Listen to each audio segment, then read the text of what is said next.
ನಮಸ್ಕಾರ ಸ್ನೇಹಿತರೆ, ಮತ್ತೆ ರಾಜ್ಯದ ಮುಖ್ಯವಾದ ಮಾಹಿತಿಗಳನ್ನು ಡೀಟೇಲ್ ಆಗಿ ನೋಡೋಣ.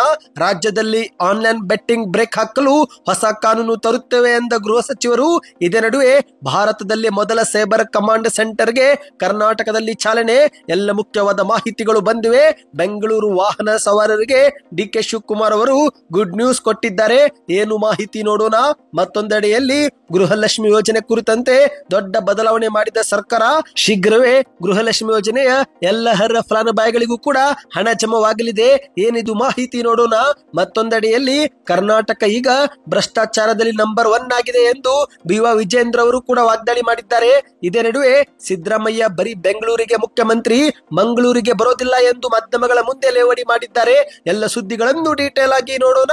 ಅದಕ್ಕಿಂತ ಮೊದಲು ನೀವು ನಮ್ಮ ಚಾನಲ್ಗೆ ಮೊದಲು ಬಾರಿ ಭೇಟಿ ಕೊಡ್ತಾ ಇದ್ರೆ ದಯವಿಟ್ಟು ಕೆಳಗೆ ಕಾಣುವ ಸಬ್ಸ್ಕ್ರೈಬ್ ಬಟನ್ ಕ್ಲಿಕ್ ಮಾಡಿ. ಪಕ್ಕದಲ್ಲಿ ಒಂದು ಗಂಟೆ ಕಾಣಿಸುತ್ತೆ, ಅದು ಕೂಡ ಒತ್ತಿದ್ರೆ ಕರ್ನಾಟಕದ ಮುಖ್ಯವಾದ ಮಾಹಿತಿಗಳು ನಿಮಗೆ ಸಿಗುತ್ತವೆ.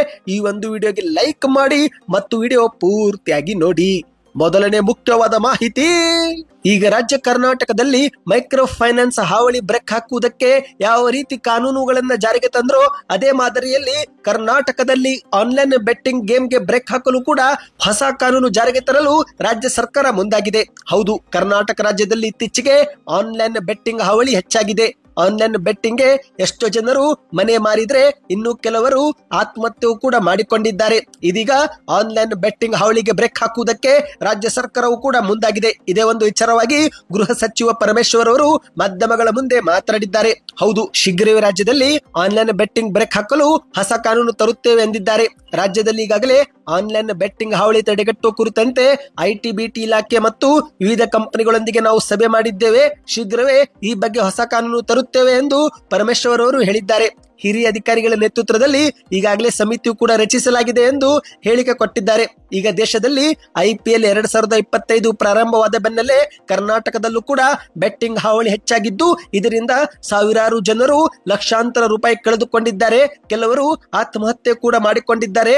ಹಾಗಾಗಿ ಇದಕ್ಕೆ ಬ್ರೇಕ್ ಹಾಕುವುದಕ್ಕೆ ನಾವು ಮುಂದಾಗಿದ್ದೇವೆ. ಶೀಘ್ರವೇ ಈ ಕುರಿತಂತೆ ಒಂದು ಹೊಸ ಕಾನೂನು ಜಾರಿಗೆ ತರುತ್ತೇವೆ ಎಂದು ಪರಮೇಶ್ವರ್ ಅವರು ಹೇಳಿಕೆ ಕೊಟ್ಟಿದ್ದಾರೆ. ಇನ್ನಿದೊಂದು ಕಡೆ ಆದ್ರೆ ಸ್ನೇಹಿತರೆ, ಮತ್ತೊಂದೆಡೆಯಲ್ಲಿ ಇಡೀ ಭಾರತ ದೇಶದಲ್ಲೇ ಕರ್ನಾಟಕದಲ್ಲಿ ಈಗ ಮೊದಲ ಸೈಬರ್ ಕಮಾಂಡ್ ಸೆಂಟರ್ ಪ್ರಾರಂಭವಾಗಿದೆ. ಹೌದು ಗೆಳೆಯರೆ, ದೇಶದ ಮೊದಲ ಸೈಬರ್ ಕಮಾಂಡ್ ಸೆಂಟರ್ ಕರ್ನಾಟಕ ಸರ್ಕಾರ ಚಾಲನೆ ಕೊಟ್ಟಿದೆ. ಇಂದು ಎಷ್ಟೋ ಜನರು ಕರ್ನಾಟಕ ಸೇರಿದಂತೆ ದೇಶದಲ್ಲಿ ಗೊತ್ತಿದ್ರು ಕೂಡ ಜೂಜಾಟ, ಆನ್ಲೈನ್ ಬೆಟ್ಟಿಂಗ್ ಗೇಮ್ ಆಡಿ ಕಷ್ಟಪಟ್ಟು ದುಡಿದಂತ ಹಣವನ್ನ ಕಳೆದುಕೊಂಡ್ರೆ, ಇನ್ನು ಕೆಲವರು ಯಾವುದೇ ತಪ್ಪು ಮಾಡದೆ ಗೊತ್ತಿಲ್ಲದ ಸಣ್ಣ ಲಿಂಕ್ ಅನ್ನ ಕ್ಲಿಕ್ ಮಾಡಿ ಕಷ್ಟಪಟ್ಟು ದುಡಿದಂತ ಹಣವನ್ನು ಕೂಡ ಕಳೆದುಕೊಂಡಿದ್ದಾರೆ. ಹಾಗಾಗಿ ಇಂತಹ ಸೈಬರ್ ಅಪರಾಧ ಪ್ರಕರಣವನ್ನ ತಡೆಗಟ್ಟಲು ಮತ್ತು ಪ್ರಕರಣವನ್ನ ಪತ್ತೆ ಹಚ್ಚಲು ಈಗ ರಾಜ್ಯದಲ್ಲಿ ಈ ಒಂದು ಸೈಬರ್ ಕಮಾಂಡ್ ಸೆಂಟರ್ ಅನ್ನ ಆರಂಭ ಮಾಡಲಾಗಿದೆ. ಹೌದು, ತಕ್ಷಣ ಸ್ಪಂದನೆ, ತಾಂತ್ರಿಕ ನೈಪುಣ್ಯತೆ ಮತ್ತು ನವೀನ ತಂತ್ರಜ್ಞಾನ ಬಳಕೆ ಮಾಡುವ ಮೂಲಕ ಸೈಬರ್ ಅಪರಾಧವನ್ನ ತಡೆಗಟ್ಟಲು ರಾಜ್ಯ ಕಾಂಗ್ರೆಸ್ ಸರ್ಕಾರ ಇದೀಗ ಮುಂದಾಗಿದೆ. ಇದೊಂದು ಮುಖ್ಯವಾದ ಮಾಹಿತಿಯಾಗಿತ್ತು. ಇನ್ನಿದೀಗ ಎರಡನೇ ಮುಖ್ಯವಾದ ಮಾಹಿತಿಗೆ ಹೋಗೋಣ. ರಾಜ್ಯದ ರಾಜಧಾನಿ ಬೆಂಗಳೂರು ಜನತೆಗೆ ಉಪಮುಖ್ಯಮಂತ್ರಿ ಡಿಕೆ ಶಿವಕುಮಾರ್ ಅವರು ಭರ್ಜರಿ ಗುಡ್ ನ್ಯೂಸ್ ಕೊಟ್ಟಿದ್ದಾರೆ. ಹೌದು, ವಾಹನ ಸವಾರರಿಗೆ ನೆಮ್ಮದಿ ಸುದ್ದಿ ಅಂತಾನೆ ಹೇಳಬಹುದು. ರಾಜಧಾನಿ ಬೆಂಗಳೂರಲ್ಲಿ ತಗ್ಗು ಗುಂಡಿಗಳ ರಸ್ತೆಗಳದ್ದೇ ಆರ್ಭಟವಾಗಿದ್ದು, ಎಲ್ಲಿ ನೋಡಿದ್ರೂ ರಸ್ತೆ ಗುಂಡಿಗಳು ಕಾಡುತ್ತಿವೆ. ವಾಹನ ಸಂಚಾರಕ್ಕೆ ತುಂಬಾ ತೊಂದರೆ ಆಗ್ಬಿಟ್ಟಿದೆ ಎಂದು ಗೊಣಗಾಡುತ್ತಿದ್ದಂತ ವಾಹನ ಸವಾರರಿಗೆ ಕೊನೆಗೂ ರಾಜ್ಯ ಸರ್ಕಾರ ಗುಡ್ ನ್ಯೂಸ್ ಕೊಟ್ಟಿದೆ. ಹೌದು, ಬೆಂಗಳೂರಿನ ರಸ್ತೆಗಳ ಗುಣಮಟ್ಟ ಹೆಚ್ಚಿಸಲು ಸರ್ಕಾರ ಇದೀಗ ಕೋಟ್ಯಾಂತರ ರೂಪಾಯಿ ಖರ್ಚು ಮಾಡಿ ಅಭಿವೃದ್ಧಿ ಮಾಡಲು ಮುಂದಾಗಿದೆ. ಸ್ವತಃ ಡಿಕೆ ಶಿವಕುಮಾರ್ ಅವರು ಈ ಒಂದು ಯೋಜನೆಗೆ ಚಾಲನೆ ಕೊಟ್ಟಿದ್ದಾರೆ. ಬೃಹತ್ ಬೆಂಗಳೂರು ಮಹಾನಗರ ಪಾಲಿಕೆ ವ್ಯಾಪ್ತಿಯಲ್ಲಿ ಬೆಂಗಳೂರು ನಗರದ 10 ವಿಧಾನಸಭಾ ಕ್ಷೇತ್ರಗಳಲ್ಲಿ ಬೆಂಗಳೂರು ನಗರ ಅಭಿವೃದ್ಧಿ ಸಚಿವರಾಗಿರುವ ಡಿಕೆ ಶಿವಕುಮಾರ್ ಅವರು ಈಗ ರಸ್ತೆಗಳ ಡಾಂಬರೀಕರಣ ಮತ್ತು ಕಾಮಗಾರಿಗಳ ಭೂಮಿ ಪೂಜೆಯನ್ನ ನೆರವೇರಿಸಿದ್ದಾರೆ. ಇದೇ ವೇಳೆ ಮಾಧ್ಯಮಗಳ ಮುಂದೆ ಮಾತನಾಡಿದ್ದಂತ ಇವರು, ಬೆಂಗಳೂರಿನ ರಸ್ತೆಗಳ ಗುಣಮಟ್ಟ ಹೆಚ್ಚಿಸಲು ನಮ್ಮ ಸರ್ಕಾರ ಈಗ ನಗರದ 1600 ಕಿಲೋಮೀಟರ್ ನಷ್ಟು ಬ್ಲಾಕ್ ಮತ್ತು ವೈಟ್ ಟ್ಯಾಪಿಂಗ್ ಮಾಡುತ್ತಿದೆ. ಈಗಾಗಲೇ ಬೆಂಗಳೂರು ನಗರದ ವಿವಿಧೆಡೆಯಲ್ಲಿ ನಾವು ಶಂಕುಸ್ಥಾಪನೆ ಮಾಡಿದ್ದೇವೆ. ಸೋಮವಾರ ಒಂದೇ ದಿನ 10 ಕಡೆಗಳಲ್ಲಿ ಬ್ಲಾಕ್ ಟ್ಯಾಪಿಂಗ್ ಕಾಮಗಾರಿಗೂ ಕೂಡ ಚಾಲನೆ ಕೊಟ್ಟಿದ್ದೇವೆ ಎಂದು ಡಿಕೆ ಶಿವಕುಮಾರ್ ಅವರು ತಿಳಿಸಿದ್ದಾರೆ. ಹೌದು ಗೆಳೆಯರೆ, ಒಟ್ಟು 1600 ಕಿಲೋಮೀಟರ್ ರಸ್ತೆಗೆ ಈಗ ಕೆಲಸ ಶುರುವಾಗಿದೆ. ಈ ಒಂದು ಹಿಂದೆ 196 ಕಿಲೋಮೀಟರ್ ಉದ್ದದ ರಸ್ತೆ ಕಾಮಗಾರಿ ಕೈಗೆತ್ತಿಕೊಂಡಿದ್ದೆವು. ಈಗ ಮತ್ತೆ ಸುಮಾರು 450 ಕಿಲೋಮೀಟರ್ ಉದ್ದದ ರಸ್ತೆ ಕಾಮಗಾರಿ ಮಾಡಲಾಗುತ್ತಿದೆ. ಶೀಘ್ರವೇ ಒಟ್ಟು 16 ಕಿಲೋಮೀಟರ್ ರಸ್ತೆಗಳ ಉನ್ನತೀಕರಣ ಮಾಡುತ್ತೇವೆ ಎಂದಿದ್ದಾರೆ. ಮುಖ್ಯಮಂತ್ರಿ ಅವರು ಬಜೆಟ್ ನಲ್ಲಿ 6,000 ಕೋಟಿ ನೀಡಿದ್ದು ಶೀಘ್ರವೇ ಕೆಲಸ ಪೂರ್ಣಗೊಳ್ಳುತ್ತೆ ಎಂದಿದ್ದಾರೆ. ಸರಿಸುಮಾರು 30 ವರ್ಷಗಳ ಕಾಲ ರಸ್ತೆ ಬಾಳಿಕೆ ಬರುತ್ತೆ. ಸ್ವತಃ ನಾನೇ ರಸ್ತೆಗಳ ಕಾಮಗಾರಿ ಪರಿಶೀಲನೆ ಕೂಡ ಮಾಡಿದ್ದೇನೆ ಎಂದು ಡಿ.ಕೆ. ಶಿವಕುಮಾರ್ ಅವರು ಹೇಳಿದ್ದಾರೆ. ಇನ್ನೀಗ ಮೂರನೇ ಮುಖ್ಯವಾದ ಮಾಹಿತಿಗೆ ಹೋಗೋಣ. ಅದಕ್ಕೂ ಮೊದಲು ಸ್ನೇಹಿತರೆ, ನೀವು ಕೂಡ ಕಾಂಗ್ರೆಸ್ ಸರ್ಕಾರದ ಗ್ಯಾರಂಟಿಯಲ್ಲಿ ಒಂದಾಗಿರುವ ಗೃಹಲಕ್ಷ್ಮಿ ಯೋಜನೆಯ 2,000 ರೂಪಾಯಿ ಪಡೆದುಕೊಂಡಿದ್ರೆ ಕಮೆಂಟ್ ನಲ್ಲಿ ಯಾವ ತಿಂಗಳಲ್ಲಿ ನಿಮ್ಮ ಖಾತೆಗೆ ಜಮವಾಗಿದೆ ಎಂಬುದನ್ನ ಕಮೆಂಟ್ ಮಾಡಿ. ಏಕೆಂದ್ರೆ ಸರ್ಕಾರದ ಕಾಂಗ್ರೆಸ್ ನಾಯಕರ ಪ್ರಕಾರ ಈ ಒಂದು ಹಣವು ಏಪ್ರಿಲ್ ತಿಂಗಳ ಮೊದಲ ವಾರದಲ್ಲಿ ಜಮವಾಗಿದೆ ಎಂದು ಹೇಳುತ್ತಿದ್ದಾರೆ. ಹೌದು ಗೆಳೆಯರೆ, ಸ್ವತಃ ಸಚಿವ ಲಕ್ಷ್ಮೀ ಹೆಬ್ಬಾಳ್ಕರ್ ಅವರು ಈ ಬಗ್ಗೆ ಸ್ಪಷ್ಟನೆ ಕೊಟ್ಟಿದ್ದಾರೆ. ಜನವರಿ ತಿಂಗಳ ಹಣವನ್ನು ಏಪ್ರಿಲ್ ತಿಂಗಳಲ್ಲಿ ನಾವು ಜಮಾ ಮಾಡಿದ್ದು ಶೀಘ್ರವೇ ಏಪ್ರಿಲ್ 15ರಂದು ಫೆಬ್ರವರಿ ತಿಂಗಳ ಕಂತು ಕೂಡ ಜಮೆ ಮಾಡುತ್ತೇವೆ ಎಂದು ಹೇಳಿದ್ದಾರೆ. ಆದರೆ ಮತ್ತೊಂದಡಿಯಲ್ಲಿ ಏಪ್ರಿಲ್ ತಿಂಗಳಲ್ಲಿ ಹಲವರಿಗೆ ಹಣ ಜಮಾ ಆಗಿಲ್ಲ ಎನ್ನುವ ಆರೋಪಗಳು ಕೂಡ ಕೇಳಿ ಬಂದಿವೆ. ಇದೇ ನಡುವೆ ಕಾಂಗ್ರೆಸ್ ಸರ್ಕಾರ ಇದೀಗ ಅರ್ಹ ಫಲಾನುಭವಿಗಳಿಗೂ ಕೂಡ ಹಣ ಜಮಾ ಮಾಡುವ ನಿಟ್ಟಿನಲ್ಲಿ ಕೆಲಸ ಮಾಡುತ್ತಿದೆ ಅಂತೆ.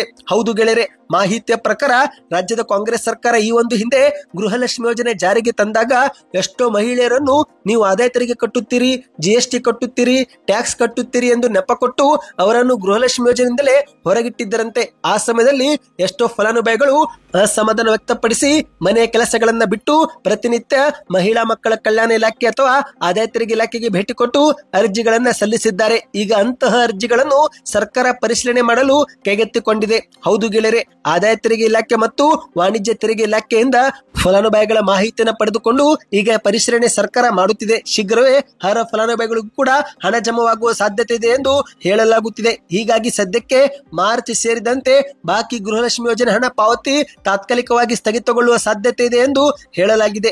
ಹೌದು, ಸರ್ಕಾರ ಏನಾದರೂ ಈ ಕೆಲಸದಲ್ಲಿ ನಿರತವಾದರೆ ಗೃಹಲಕ್ಷ್ಮಿ ಯೋಜನೆ ಹಣ ಜಮಾ ಮಾಡುವುದು ಮತ್ತಷ್ಟು ವಿಳಂಬವಾಗುವ ಸಾಧ್ಯತೆ ಇದೆ. ಇದಕ್ಕೆ ನಿಮ್ಮ ಅನಿಸಿಕೆಯನ್ನು ನೀವು ಕಮೆಂಟ್ ಮಾಡಿ. ಇನ್ನೀಗ ಕೊನೆ ಮುಖ್ಯವಾದ ಮಾಹಿತಿಗೆ ಹೋಗೋಣ. ಈಗ ಕರ್ನಾಟಕ ಭ್ರಷ್ಟಾಚಾರದಲ್ಲಿ ನಂಬರ್ 1 ಆಗಿದೆ ಎಂದು ಮಾಧ್ಯಮಗಳ ಮುಂದೆ ಉಡುಪಿ ಜಿಲ್ಲೆಯಲ್ಲಿ ಬಿಜೆಪಿಯ ರಾಜ್ಯಾಧ್ಯಕ್ಷ ಬಿ.ವ. ವಿಜಯೇಂದ್ರ ಅವರು ವಾಗ್ದಾಳಿ ಮಾಡಿದ್ದಾರೆ. ರಾಜ್ಯದಲ್ಲಿ ಬೆಲೆ ಏರಿಕೆ ವಿರೋಧಿಸಿ ಈಗಾಗಲೇ ಬಿಜೆಪಿ ಜನ ಆಕ್ರೋಶ ಯಾತ್ರೆ ನಡೆಸುತ್ತಿದ್ದು, ಇದರ ನಡುವೆ ಉಡುಪಿಯಲ್ಲಿ ಸಾವಿರಾರು ಬಿಜೆಪಿ ಕಾರ್ಯಕರ್ತರು ಸರ್ಕಾರದ ವಿರುದ್ಧ ಆಕ್ರೋಶ ವ್ಯಕ್ತಪಡಿಸಿ ಮೆರವಣಿಗೆ ಮಾಡಿದ್ದಾರೆ. ಇದೇ ನಡುವೆ ಜನಾಕ್ರೋಶ ಯಾತ್ರೆಯಲ್ಲಿ ವಿಜೇಂದ್ರ ಅವರು ಕೂಡ ಮಾತನಾಡಿ ರಾಜ್ಯವನ್ನು ಭ್ರಷ್ಟಾಚಾರದಲ್ಲಿ ನಂಬರ್ 1ಗೆ ತಲುಪಿಸಿದಂತ ಕೀರ್ತಿ ಸಿಎಂ ಸಿದ್ದರಾಮಯ್ಯನವರಿಗೆ ಸಲ್ಲುತ್ತೆ ಎಂದು ಆಕ್ರೋಶ ವ್ಯಕ್ತಪಡಿಸಿದ್ದಾರೆ. ಬಿಜೆಪಿ ಸರ್ಕಾರವಿದ್ದಾಗ ಕರ್ನಾಟಕ ರಾಜ್ಯವು ಅಭಿವೃದ್ಧಿಯಲ್ಲಿ 2ನೇ ಸ್ಥಾನದಲ್ಲಿತ್ತು. ಅಭಿವೃದ್ಧಿಯಲ್ಲಿ ಗುಜರಾತ್ ನಂತರ ಕರ್ನಾಟಕ ರಾಜ್ಯವೇ 2ನೇ ಸ್ಥಾನದಲ್ಲಿತ್ತು. ಆದರೆ ಇಂದು ಕರ್ನಾಟಕ ಭ್ರಷ್ಟಾಚಾರದಲ್ಲಿ ನಂಬರ್ 1 ಬಂದಿದೆ. ಇದರ ಕೀರ್ತಿ ಸಿಎಂ ಸಿದ್ದರಾಮಯ್ಯನವರಿಗೆ ಸಲ್ಲುತ್ತೆ ಎಂದು ವಿಜೇಂದ್ರ ಅವರು ಆಕ್ರೋಶ ವ್ಯಕ್ತಪಡಿಸಿದ್ದಾರೆ. ಕರ್ನಾಟಕದಲ್ಲಿ ದಿನದಿಂದ ದಿನಕ್ಕೆ ಅಗತ್ಯ ವಸ್ತುಗಳ ಬೆಲೆ ಏರಿಕೆ ಮಾಡಲಾಗುತ್ತಿದೆ. ಇದರಿಂದ ಜನಸಾಮಾನ್ಯರು ತೀವ್ರ ಸಂಕಷ್ಟ ಅನುಭವಿಸುವ ಪರಿಸ್ಥಿತಿ ನಿರ್ಮಾಣವಾಗಿದೆ. ಇದಕ್ಕೆಲ್ಲ ಕಾರಣ ಮುಖ್ಯಮಂತ್ರಿ ಸಿದ್ದರಾಮಯ್ಯನವರೇ ಆಗ್ತಾರೆ. ಗ್ಯಾರಂಟಿ ಯೋಜನೆಗಳಿಗೆ ಹಣ ಹೊಂದಿಸಲಾಗದೆ ಎಲ್ಲ ವಸ್ತುಗಳ ಬೆಲೆ ಏರಿಕೆ ಮಾಡುತ್ತಿದ್ದಾರೆ ಎಂದು ವಿಜೇಂದ್ರ ಅವರು ಗುಡುಗಿದ್ದಾರೆ. ಇದೇ ನಡುವೆ ಮತ್ತೆ ಮುಂದುವರೆದು ಮಾತನಾಡಿ, ಇಂದು ಕರ್ನಾಟಕ ಸರ್ಕಾರ ಉಚಿತ ಗ್ಯಾರಂಟಿಯ ಹೊಡೆತಕ್ಕೆ ಸಿಲುಕಿ ಅಭಿವೃದ್ಧಿ ಕ್ಷೀಣವಾಗಿದೆ. ರಾಜ್ಯದ ಯಾವುದೇ ಕ್ಷೇತ್ರಕ್ಕೂ ಸರಿಯಾದ ಅನುದಾನ ಇವರು ಕೊಡುತ್ತಿಲ್ಲ. ರಾಜ್ಯದ ಕಾಂಗ್ರೆಸ್ ಸರ್ಕಾರವು ದಕ್ಷಿಣ ಕನ್ನಡಕ್ಕೆ ಮಾತ್ರವಲ್ಲ, ಕರ್ನಾಟಕದ ಯಾವುದೇ ಕ್ಷೇತ್ರಕ್ಕೂ ಕೂಡ ಅನುದಾನ ಕೊಡುತ್ತಿಲ್ಲ ಎಂದು ಟೀಕೆ ಮಾಡಿದ್ದಾರೆ. ಇದೇ ವೇಳೆ ಮತ್ತೆ ಮುಂದುವರೆದು ಮಾತನಾಡಿ, ಸಿದ್ದರಾಮಯ್ಯನವರು ಬೆಂಗಳೂರಿನ ಮುಖ್ಯಮಂತ್ರಿಗಳೇ ಅಥವಾ ರಾಜ್ಯದ ಮುಖ್ಯಮಂತ್ರಿಗಳೇ ಎಂದು ಪ್ರಶ್ನೆ ಮಾಡಿದ್ದಾರೆ. ಸಿಎಂ ಅವರು ಕೇವಲ ಬೆಂಗಳೂರಿಗೆ ಮಾತ್ರ ಮುಖ್ಯಮಂತ್ರಿ, ಅವರು ಮಂಗಳೂರಿಗೆ ಬರೋದಿಲ್ಲ ಎಂದು ಮಾಧ್ಯಮಗಳ ಮುಂದೆ ಲೇವಡಿ ಮಾಡಿದ್ದಾರೆ. ಇವತ್ತಿಗೆ ಎಷ್ಟೇತು ಸ್ನೇಹಿತರೆ, ಈ ಎಲ್ಲ ಮಾಹಿತಿ ಇಷ್ಟವಾಗಿದ್ರೆ ವಿಡಿಯೋಗೆ ಲೈಕ್ ಮಾಡಿ, ನಿಮ್ಮ ಅನಿಸಿಕೆ ಕಮೆಂಟ್ ಮಾಡ್ತಾ ಹೆಚ್ಚಿನ ಮಾಹಿತಿ ಪಡೆಯಲು ಈಗಲೇ ಚಾನಲ್ಗೆ ಸಬ್ಸ್ಕ್ರೈಬ್ ಆಗಿ.